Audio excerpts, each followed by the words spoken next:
নমস্কার, আমি দীপঙ্কর সেন। আমি আইটিজি ত্রিবেণী টিস্যু ইউনিট ত্রিবেণীতে চাকরি করি।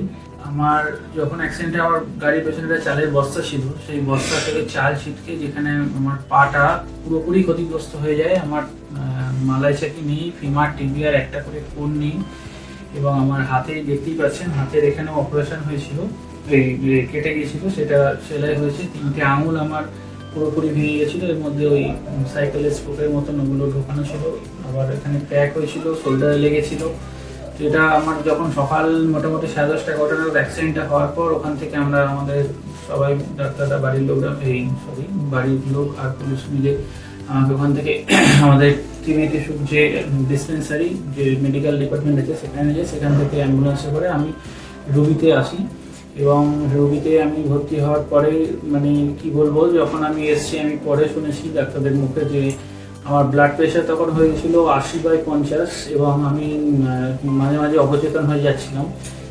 আমার এমার্জেন্সি অবধি মাঝে মাঝে জ্ঞান আসছিলো, মাঝে মাঝে চলে যাচ্ছিলো। তারপরে তো আর প্রায় 3 দিন আমি অবরে ছিলাম। তারপরে তো এক লড়াই, সে তো প্রায় আমি 6-7 দিন এখানে ভর্তি ছিলাম। তবে এই সমস্ত ব্যাপারের মধ্যে যে আমাদেরকে আমাদের এই আইটিসি যেটা দেখেন, সেই আমাদের বিশ্বজিৎদা মানে খুব সাহায্য করেছে, পুরো রেড করিডর করে রেখেছিল। মানে সকলের সহযোগিতা, ঈশ্বর আশীর্বাদে আমি সেদিন তো ওখানে মানে কি বলবো, মানে প্রাণ চলেই যেত আমার। যাই হোক, তো সেখান থেকে ডাক্তারবাবুরা বললো যে প্রথমে বলেছিল পা বাদ দিতে হবে, যেটা শুনলেন। তারপরে তো আবার বলেছে যে ঠিক আছে, দেখছি। তো আরও সব পায়ের বিভিন্ন রকম টেস্ট করে দেখেছে যে নার্ভ ইন্ট্যাক্ট আছে, চলো ঠিক আছে, তাহলে অপারেশন হবে। অপারেশন হয়েছে।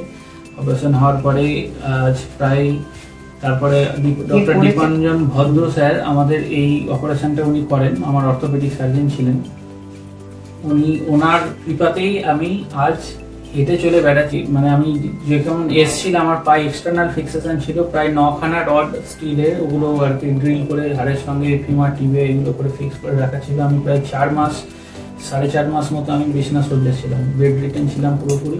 আজ দীর্ঘ 7 মাস চলছে এটা। 6 মাস লড়াইয়ের পর আমি এক্সটার্নাল ফিক্সেশন খোলা হয়, এবং তারপরে আমি আস্তে আস্তে নিবেশ করে হাঁটতে শুরু করি। হাঁটতে হাঁটতে ওয়াকার নিয়ে হাঁটতে শুরু করি। আজ আমি ওয়াকার ছাড়াই সম্পূর্ণ সুস্থভাবে হাঁটতে পারছি, এবং এখনও পায়ে হাঁটুতে আমার অল্প সামান্য ব্যথা আছে, যেটা সময়ের সাথে চলে যাবে, ডাক্তারবাবু আশ্বাস দিয়েছেন। নমস্কার।